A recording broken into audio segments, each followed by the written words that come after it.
Welcome to It's Not Just Menopause, the podcast that empowers you to navigate midlife with confidence through real talk, root cause insights, and no BS strategies that actually work. If you're dealing with fatigue, stubborn weight, brain fog, or just feeling off and overlooked, this show is for you. Discover what's really going on with your hormones and why it's not just about estrogen. Each episode breaks down what your doctor didn't explain, the internet got wrong, and what your body's been trying to tell you all along. From stress and metabolism to nervous system support and functional nutrition, we'll cover the tools that help you feel more like yourself, again, without restrictive diets, overwhelming plans, or hormone hype. I'm your host, Cindy Nichol, functional nutrition practitioner and certified menopause specialist. I'm here to guide you through the midlife noise so you can stop guessing, get the clarity you deserve, and finally take back control of your health. If you've ever felt dismissed, overwhelmed, or like your body just isn't responding the way it used to, you're in the right place. Let's rewrite the menopause story without the fluff.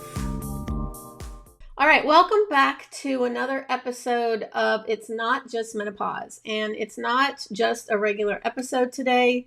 This is episode 100 of my podcast. And so today I am having a special guest interview. It's Christy Nichol, a burnout recovery specialist and corporate wellness coach. So welcome, Christy. Thank you. I'm so excited to be here for your 100th episode. Congratulations. That's awesome. Thank you. I know it snuck up on me fast, the 100 episodes. Tell us, I will go into your bio, but where are you from? And, tell us a little bit about yourself. Of course, you bet. So I'm joining you from Nelson, British Columbia in Canada, where I live in the mountains. I am a regular hiker, all things mountain and lake is what I do here.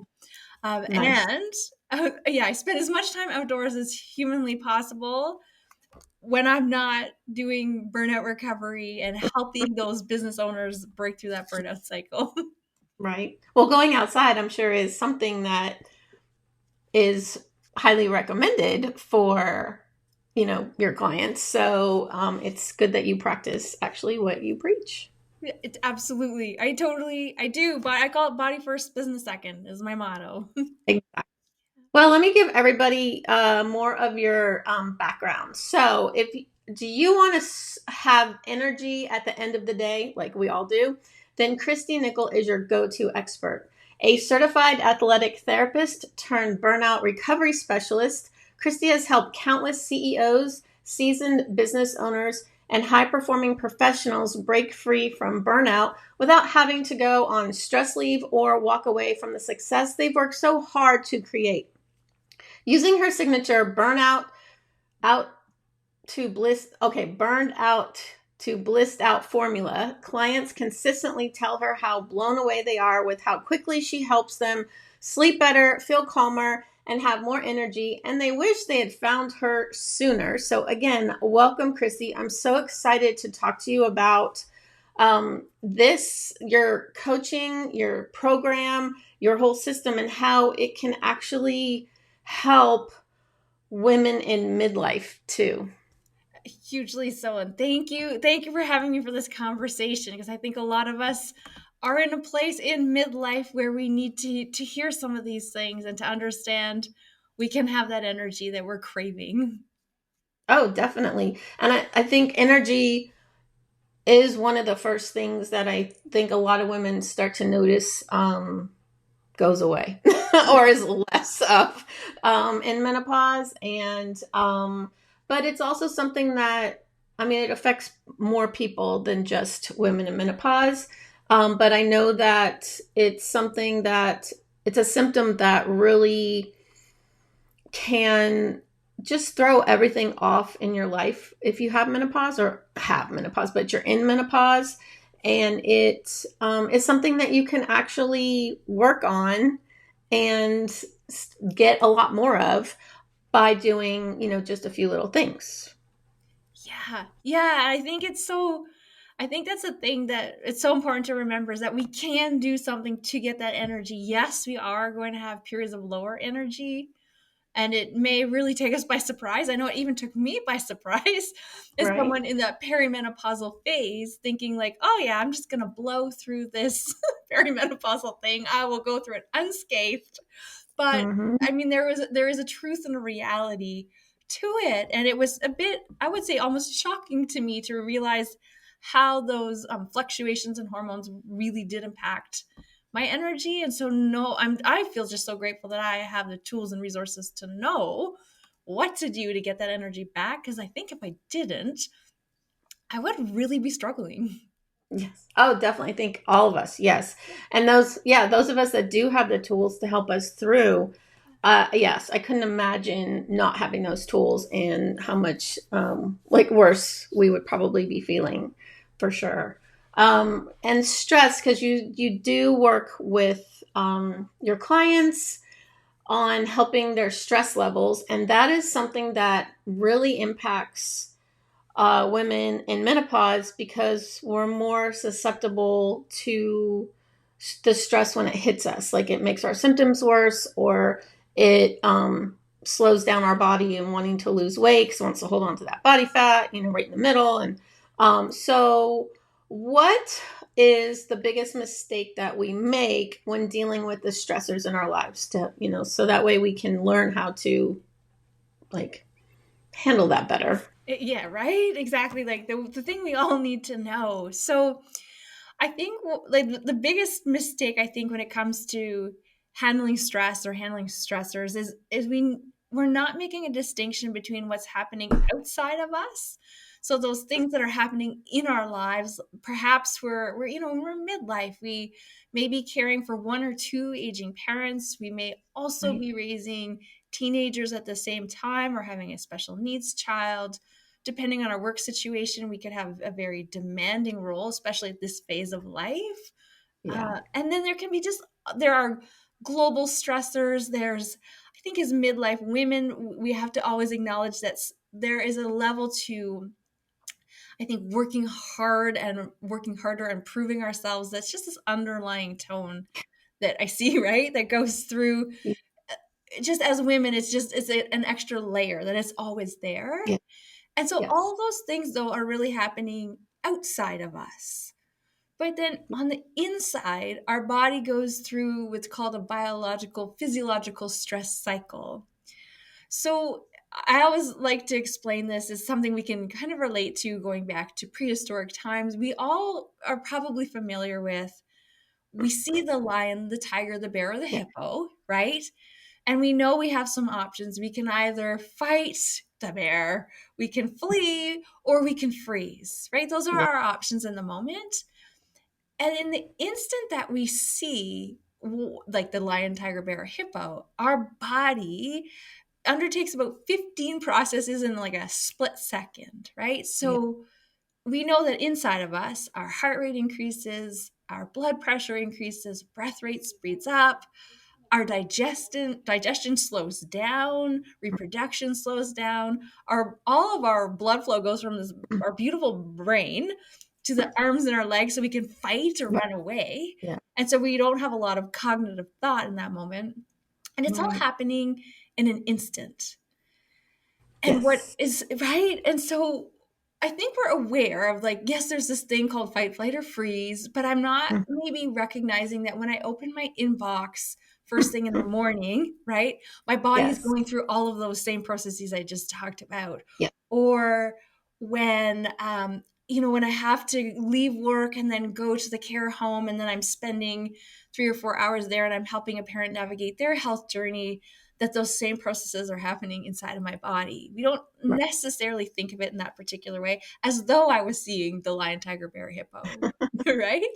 Right. I mean, yeah, that's so true because our body just sees stress as stress and it doesn't know that it's not that lion or tiger, whatever, chasing us thousands of years ago, or it's our commute, our inbox, our, just normal stresses of the day. But there's so many that are hidden that women don't realize. Like you said, your inbox, you get all these 100 emails that you haven't even looked at.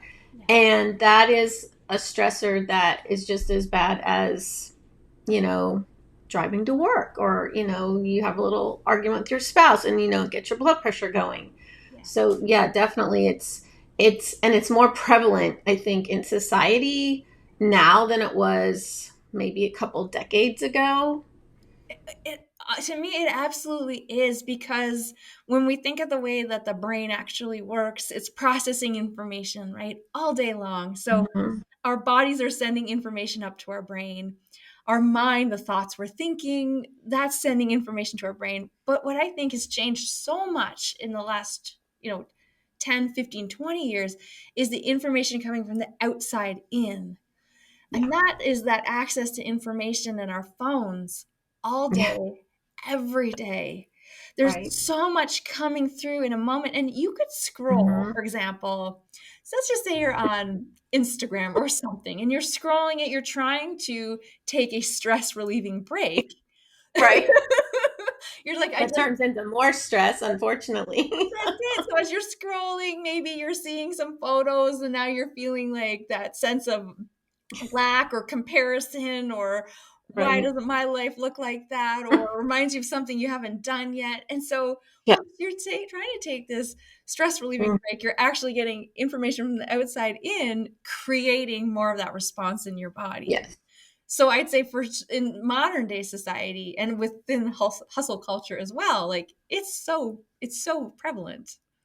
Yes, and women too, because a lot of times we're the caregiver. Like you said, if we have aging parents, like I know I do, mine are in 82 and 83, and then you have kids and you work, and it's like everyone expects, it's just like society's like, well, you're a woman, you can handle it all, you can multitask.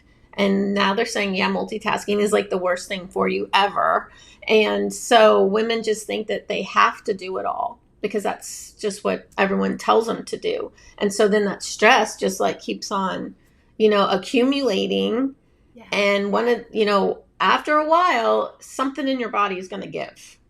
Well, it absolutely is. So, two things to touch upon there.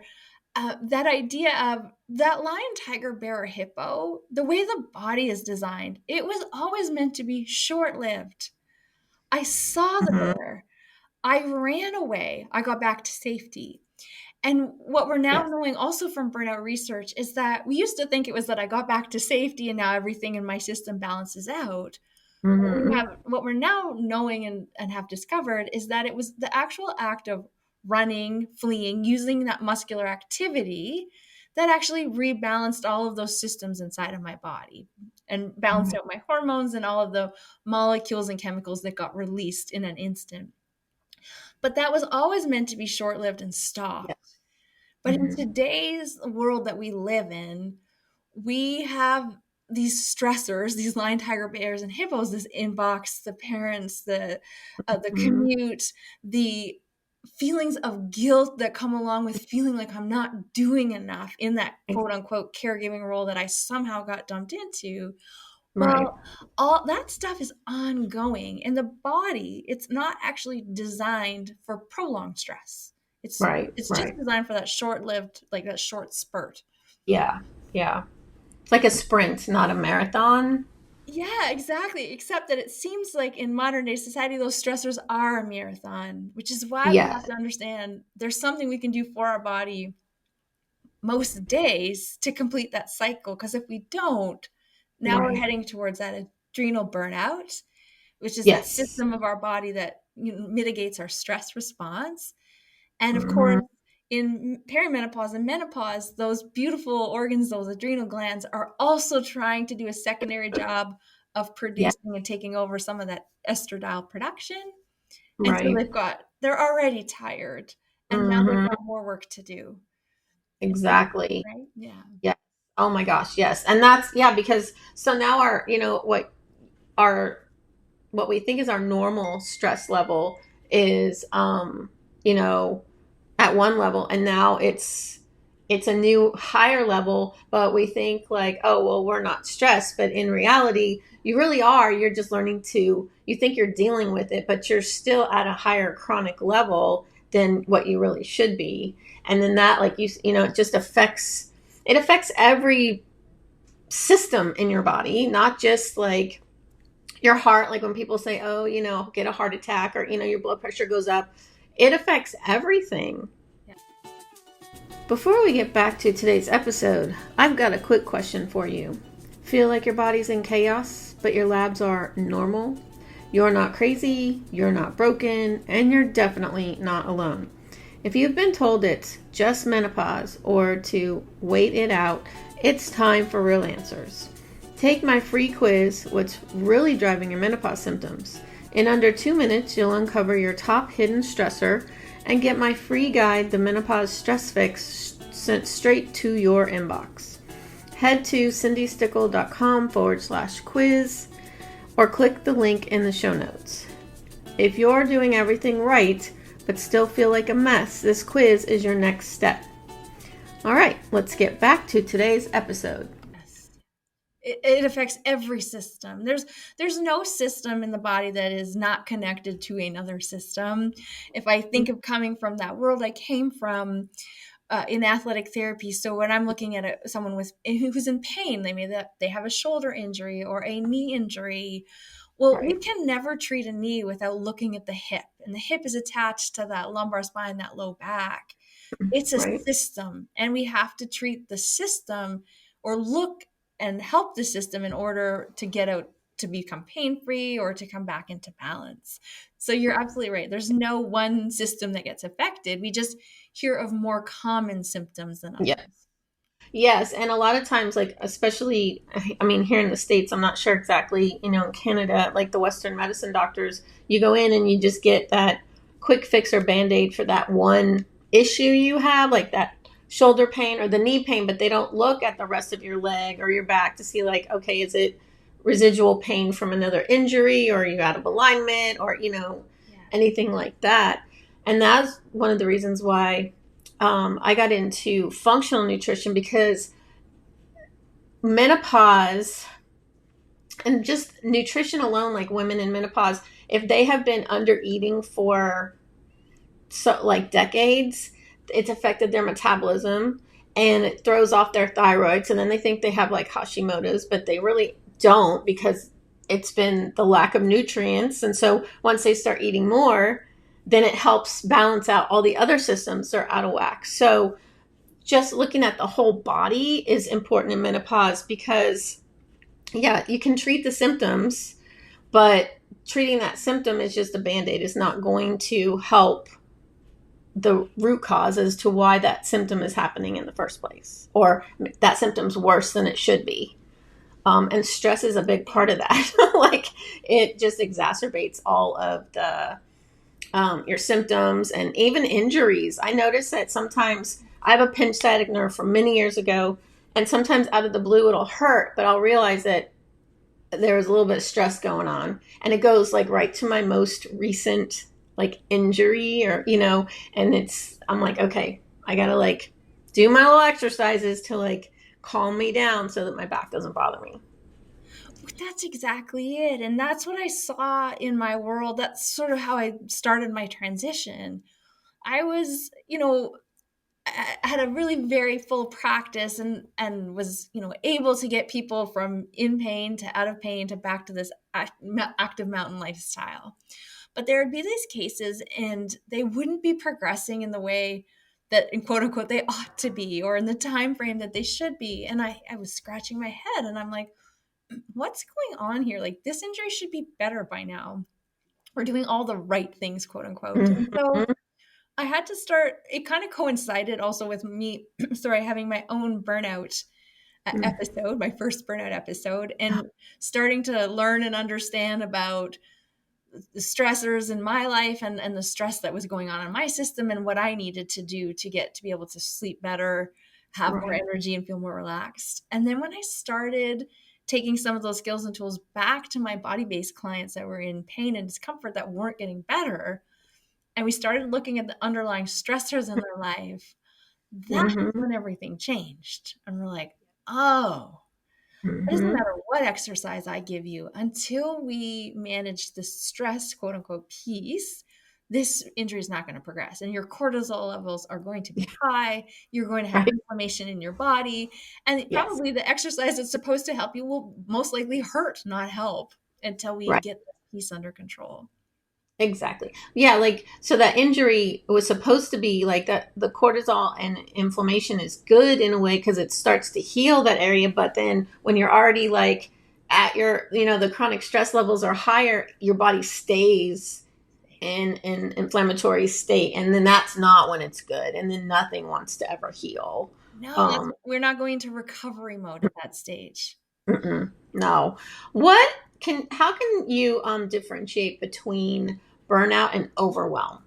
Oh, yeah. So I love to think about, first of all, I think it's always helpful to define what is the true definition of burnout, right? So we know from Dr. Amelia and Emily Nagoski, so they're key leading researchers in this field, plus the World Health Organizations. We see three key things. So we have emotional exhaustion showing up as the first one, which I think is extraordinarily common in midlife women. They Yes, have for sure. been giving, giving, doing, caring, caring, caring, caring for Yes. long, for a Yes. long time.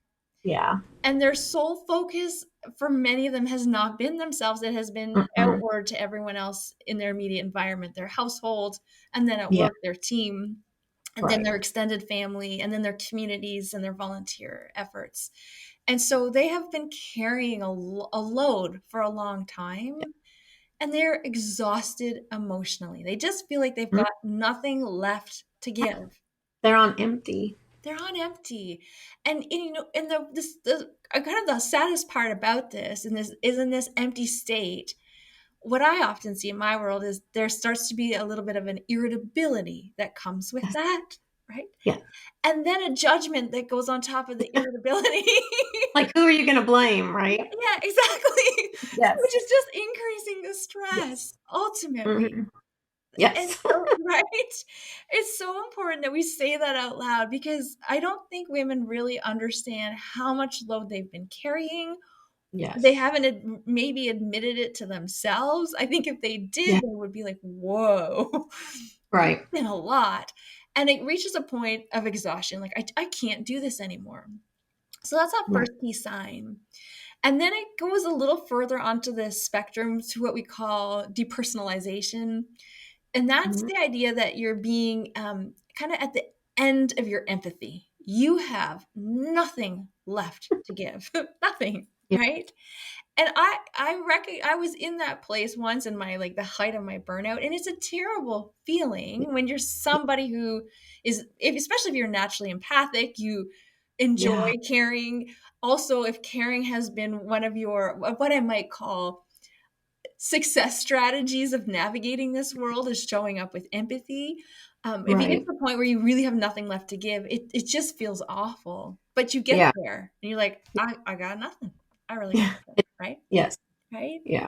And then the third key sign is a decreased sense of accomplishment. Mm. And so this is when it's like that sense of futility, like nothing you do matters. And Right. these are midlife women, especially in these menopausal years, where we also see them leaving the workforce Yes. earlier than they want to be because they're Hmm. fed up, they feel undervalued, they Yes. feel like nothing they do is making a difference. Yes. And those three things all combined are what are going to land you in burnout. When really, at this season of life, we should feel on the top of our game. We've Yes. we've got the street cred, the knowledge base. We have Yeah. earned right a Yeah. position in the world where we should be feeling like we're on top of the world, but we're Yeah. so exhausted and we got nothing in the tank. Right. No, that's so true. That's very true. Totally. Like, Yes. Yeah. And I think it's important we define it because how many of us have just sort of said, I feel so burnt out. yeah. And we do.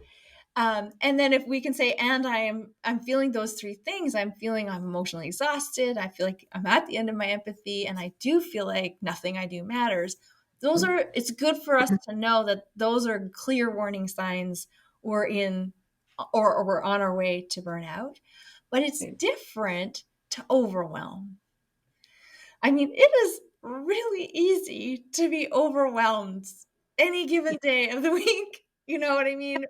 Yeah. Monday through Sunday, from like the time you get up to the time you go to bed. Mm-hmm. We are, Definitely. right? Yeah. I'm sure. I mean, you can probably remember. I know I can remember the last time, like the thought crossed my mind. I'm like, oh, I'm so overwhelmed, Yes. right? Yes. Yes. Yeah. With Just putting it technology alone. together has been like that. So yes, it's been recent for me. So yeah. Yeah. And so I think it's really important that we just distinguish between the two. And we also, I want like listeners to understand that we can actually move out of that state of what I call chronic overwhelm. It might happen in short spurts, but it doesn't have to be here all the time. Right. Right. So I like to think of overwhelm as like this blender. It's like a blender full of emotions. And I think that is the part that's missing when we say, I'm so overwhelmed. I Mm-hmm. think what's happening in those moments is that you've got your blender and you're going to make a smoothie, and inside of it you've got your strawberries and your kale and your coconut milk and tahini or whatever you're going to put in your phytoestrogen based foods. It's all packed in there, right? And it's all jumbled up together, and to me that's what overwhelm is. But if we take a moment and we unpack those ingredients into their individual pieces, that overwhelm, when you look, for example, at that to-do list, yes, there's a bunch of things on there, but that's never going to change, No. probably No. ever, till Mm-mm. the day we all drop. However, Yep. layered on top of those line items are, I'm so frustrated that nobody's listening to me. I'm so like I'm tired, or I'm angry or frustrated, or yeah, like maybe I'm feeling angry that I've been working so hard and nobody's noticing. Mm-hmm. Maybe I'm feeling disappointed that maybe in a work situation I'm feeling disappointed with an outcome or somebody on my team or the work that they've done. There's all of these emotions that go alongside these list line items of these Mm-hmm. to-dos. And I think that to me is what overwhelm actually Right. is. It's this blender full of blender full of emotions, a smoothie of emotions where we haven't kind of quite unpacked them and labeled them. So they Right. create this buzzy feeling in our body Yes. where we're not breathing well anymore. Yes. Oh, definitely. Yeah, I catch myself doing that more often than I should. Where yeah, I'm like, ooh, shallow breathing. So I gotta like, do the deep breathing again and just to relax and get out of that thought of overwhelm, like Yeah. because you can stay in it for quite a while if you keep replaying it over and over in your head. Yes, yes, you totally can, right? Um, I've been there, you've been there. We've all, I think we've all can relate to that. mhm. Like, Oh, definitely. I'm on But the train's moving, and I really want off this train, but I don't know how yes, to get off this train. exactly. Yeah, I never thought of overwhelm though with all those emotions tied to it because it's almost to me it seems more of like one of those the instant or the short-lived kind of situation versus the burnout. Yeah. Where it's yeah, like if something technology wise I'm frustrated with and I'm overwhelmed and I'm like I'm upset, I'm mad, I'm like I know I should be able to do this, I'm kicking myself, but it's and then I get over it's a short term kind of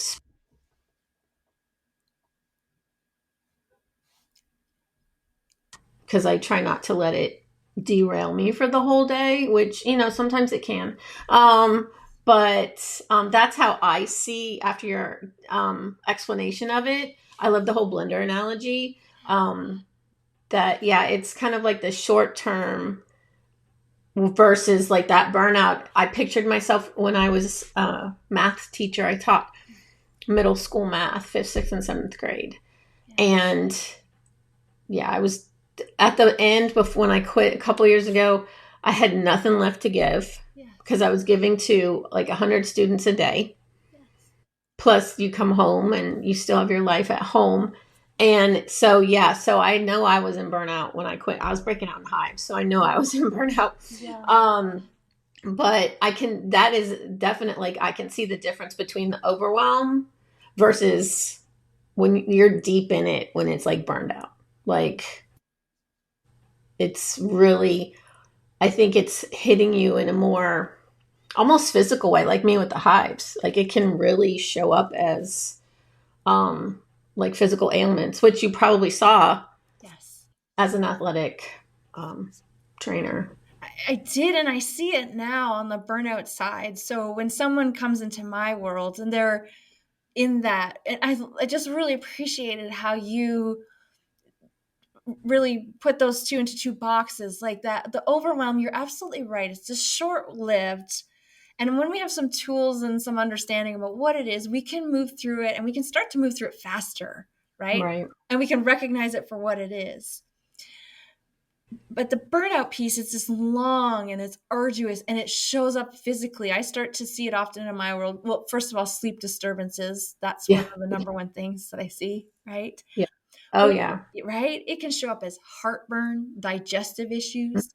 Because if we go back to that lion, tiger, or bear, when we're fighting or fleeing, our digestion Yeah. slows way down. All your systems do that. They slow down so that you, like you said, it goes to your arms and legs so you can flee the immediate danger, even if it's just email, where you can't tell the difference. Yeah. So, like your immune system, Yes. your digestion, everything. So, that's why people tend to get sick when they're chronically stressed because their immune system is weak. Yes. So, yes, it definitely. Yeah, it touches every part of your body. Like that fight or flight, it just poof, everything shuts down. It's like, no, we're going to do this only until we feel safe again. Exactly that. And I'm sure when you shared that experience, there's so many people that can relate to that exact feeling. I know that I can, that you're saying, I got nothing left to give. And it's showing up as it's hives, it's heartburn, Mm-mm. it's panic attacks, it's any Yeah, number of different things that are manifesting physically. right. But then we have to look to, okay, well, what's underneath this? And Yes. sometimes it's we're seeing a lot too. There's a shift, like there's a job change that can occur, Yes. right? We Hmm. remove that. But in Yeah. some of the women that I work, they see the same thing showing up in their next role in a new position or doing the whatever they've stepped into. And so that's when we have to really look. We're like, Mm. okay, There's something else. there's Go there's deeper. there's more to this. It's Yeah. it's like we have to acknowledge that we are often in circumstances that demand too much of us. Yes. I just want to Yeah. really acknowledge that so that nobody Yeah. walks away thinking that they were the ones that No. couldn't, Right. right? Right. Couldn't deal, couldn't Yeah. cope, couldn't perform. No, no, no, no, no. No. And a lot of jobs do that. I know teaching, I taught for 10 years, and towards the end, the pressures that they're making teachers do that was anything but teaching, and the hoops that we had to jump through. And it was like, are you kidding? I have to do this now on top of everything else and teach 100 kids every day, and they have to pass, so it's jobs, yes, can be so much, can add so much stress to um, just, alone, not counting everything else in everyone's lives, unfortunately. Absolutely. And I think that's where I think what's really helpful to know and understand is, unfortunately, in some situations that may not change, or we may not be able to make a change. So we have to know there are things that I can do about this. There are things I can do for my body and its stress cycle. I often, in my world, I'm also working a lot with boundaries and people pleasing and that giving Yes. energy, right? And just getting some skills and tools in that arena to help us gain back And time. Yeah. women, I think, are more people pleasers than men in general. Not every woman, obviously, but I think it's kind of that also, like, it's just something women do. Yeah, it's like a And so love that language. adds to everything. So, yeah, it's like, it's that endless loop of, helping others and then people pleasing and all that. And so helping women to know that it's okay to say no. It's, setting those boundaries and learning to really start to take care of themselves, but more than just take a bath.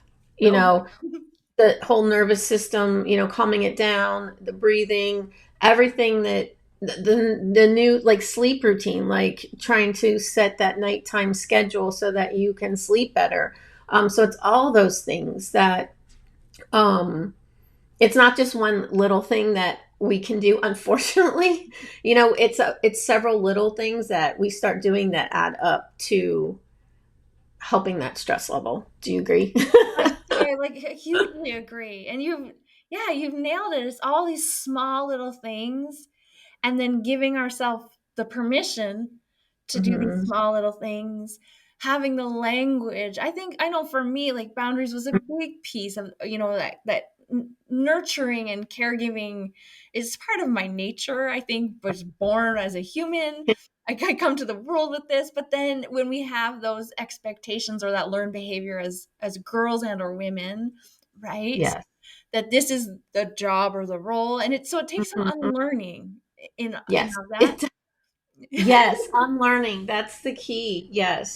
Yes. Yes.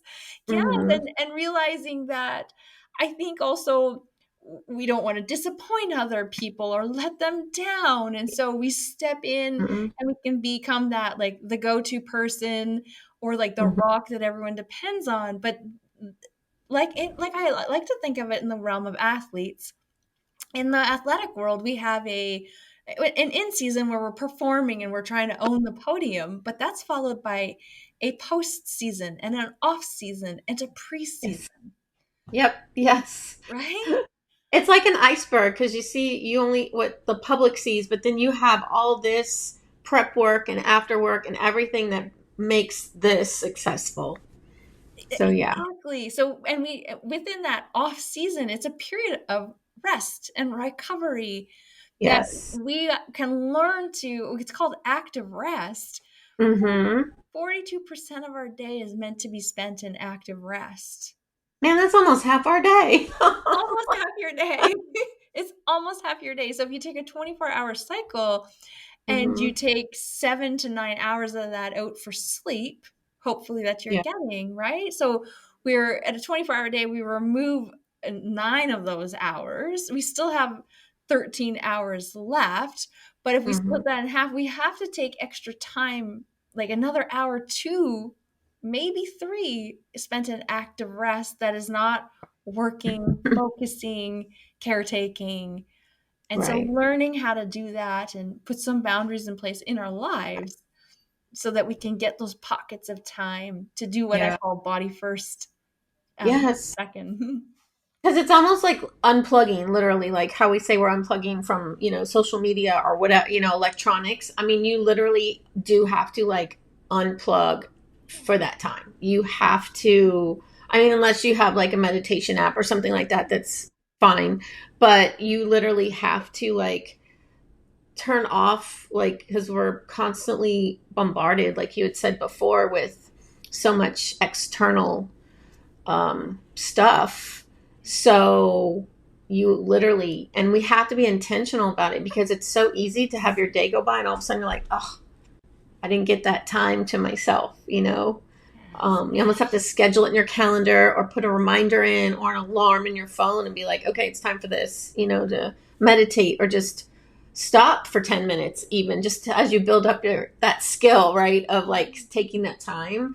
Because so many women, they feel guilty that they're, not helping others or that they're actually doing something for themselves because that's, kind of goes against what we've been taught. Um, and so yeah, starting small helps definitely, and then you can build up to that, you know, um, longer period that we need, the 42%. But you can also break it up too and do it in like increments throughout the day too, which I try and do too, because sometimes like I get overwhelmed. I'm like, okay, I gotta breathe. Okay, I'm okay. Or my dog is like all jumping all over me. I'm like, okay, I can do this. Let me just stop and reset for like 5 minutes, you Yeah. know?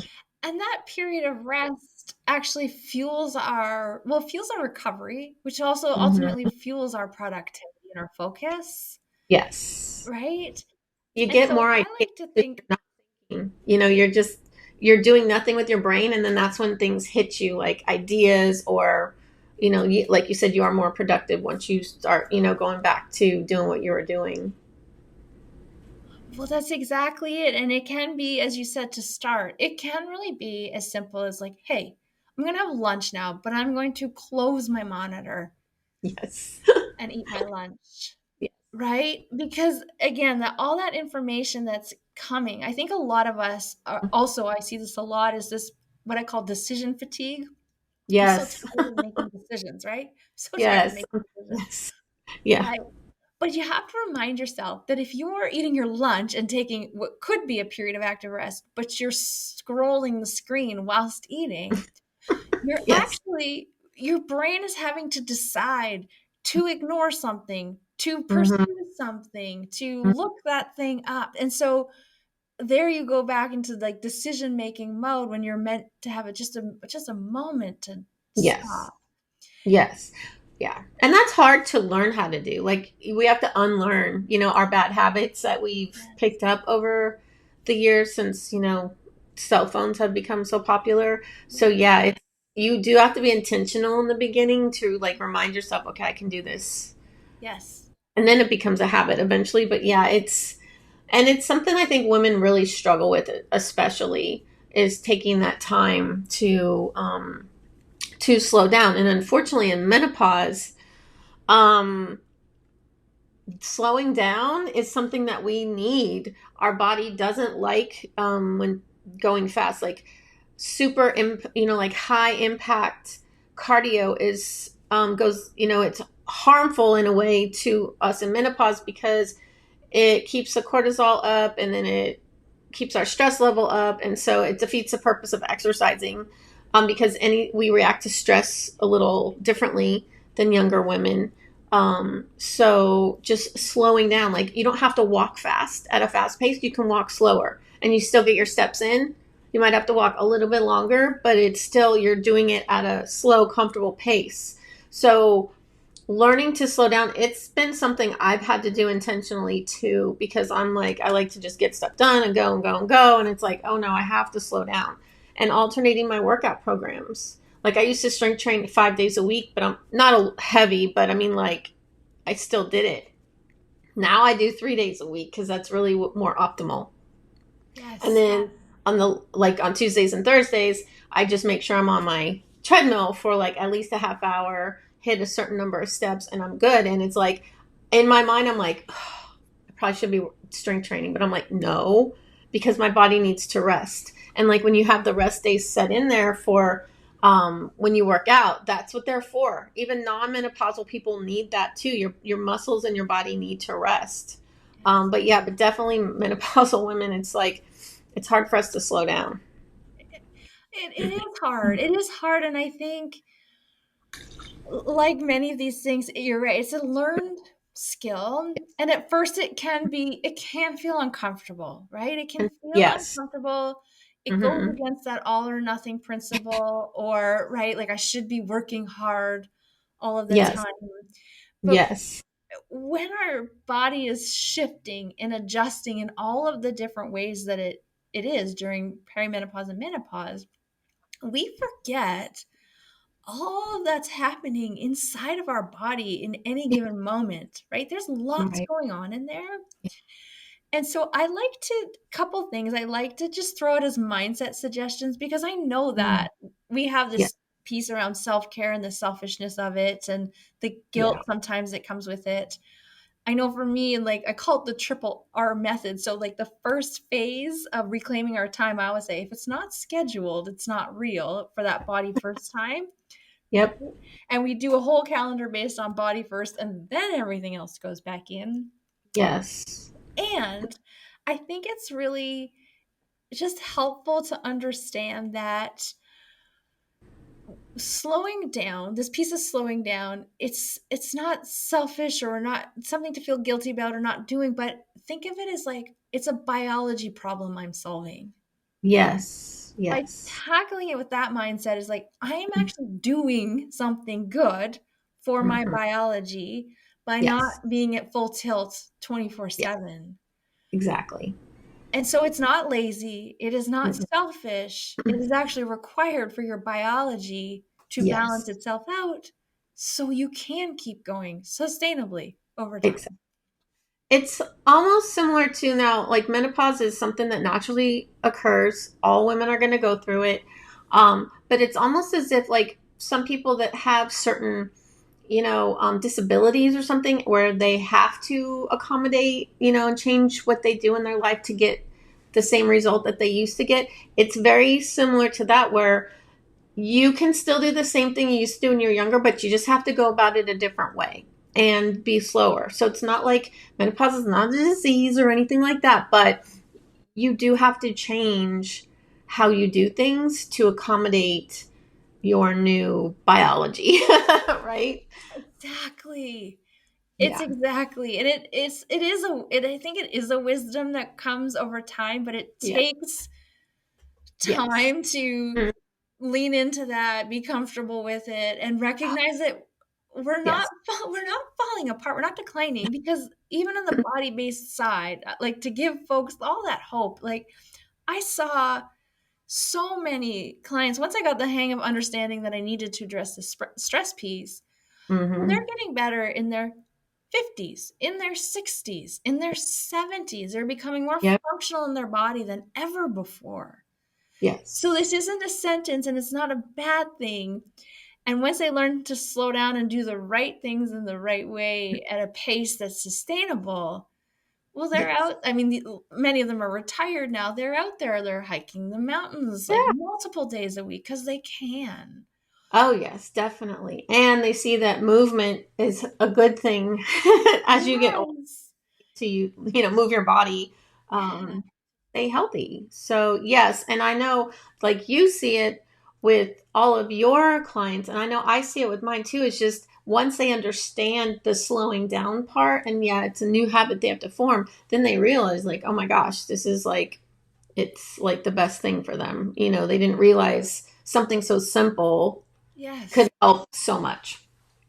It's something so simple can help so Mhm. much. You nailed it.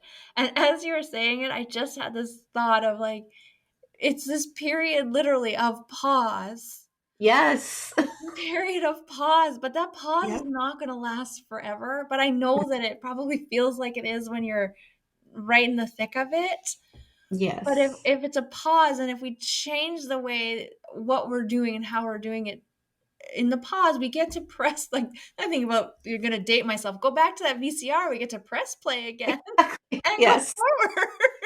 Exactly. No, but yeah, and I have seen more and more people, just mention like the pause. Like, yes, it's called that because we have to slow down.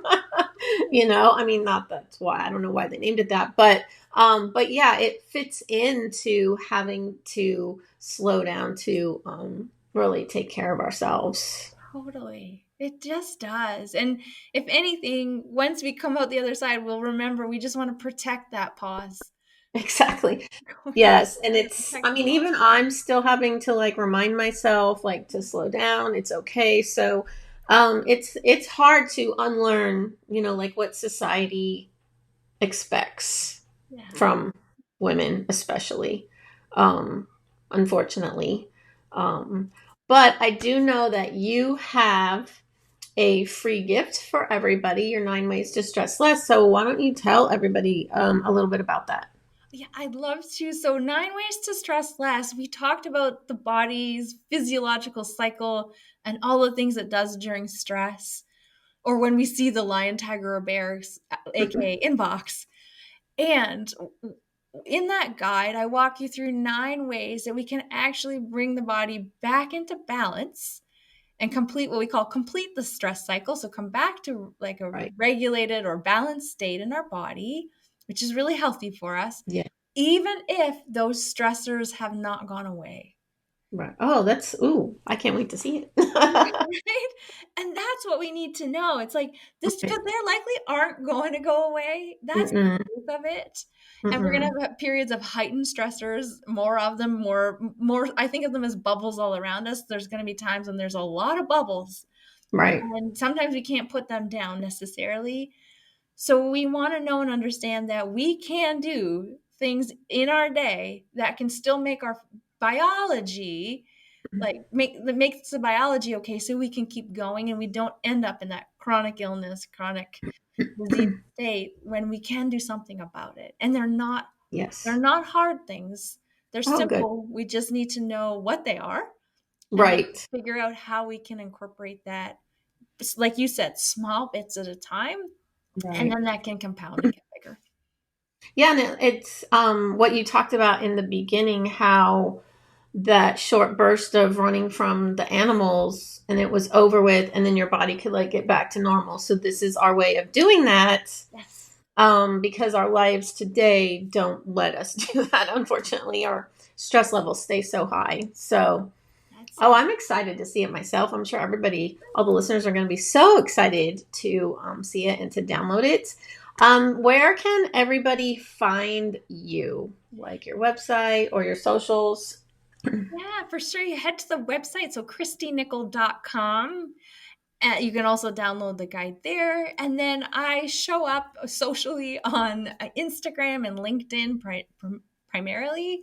So at Christy Nichol Coach on Instagram and at Christy Nichol on LinkedIn. And And all by of all means, DM me if like with a yeah. takeaway from today, if something that stood Oh, out to you. definitely. Yes, reach out to her. And these, all her links and her free guide and everything will be in the show notes. So no, you don't have to worry about, wait, I didn't catch that. Where was it? So yeah, all be in the show notes. So you'll have it handy. And I just want to thank you, Christy, because I've been leaning into stress when it comes to menopause, because I didn't realize how much stress myself, how it like impacted our symptoms and our how to manage menopause better until not too long ago. And so I was so excited to have you come on, because since you deal with stress, like that is like your main thing, and how it can show up as injuries or different things like that. And also burnout. Oh my gosh, the difference between burnout and overwhelm was so eye-opening. It helped me understand it a lot better. So I know that it's gonna hopefully help a lot of women listening to it, so they'll understand the difference. But I thank you so much for being on here. You had so much great insight into what stress does to our bodies.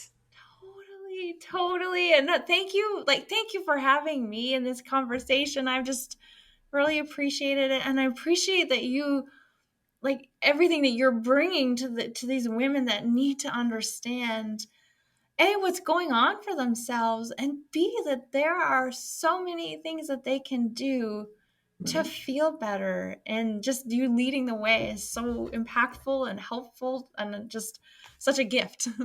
Oh my gosh, thank you so much. I appreciate that. But yeah, so thank you everyone listening to my 100th episode. Again, I can't believe it's the 100th episode. I will be in your headphones next week. Thank you for tuning in to It's Not Just Menopause. I hope today's episode gave you real clarity about what's actually going on in your body and reminded you that it's not just your hormones, and it's definitely not your fault. If you found value in this conversation, make sure to follow the show so you never miss an episode. You can also connect with me on Instagram at Cindi Stickle Nutrition, or head to cindystickle.com for more resources and personalized support on your menopause and midlife health journey. Until next time, keep questioning what you've been told and trust that your body is not broken. You just need the truth and the tools that actually work.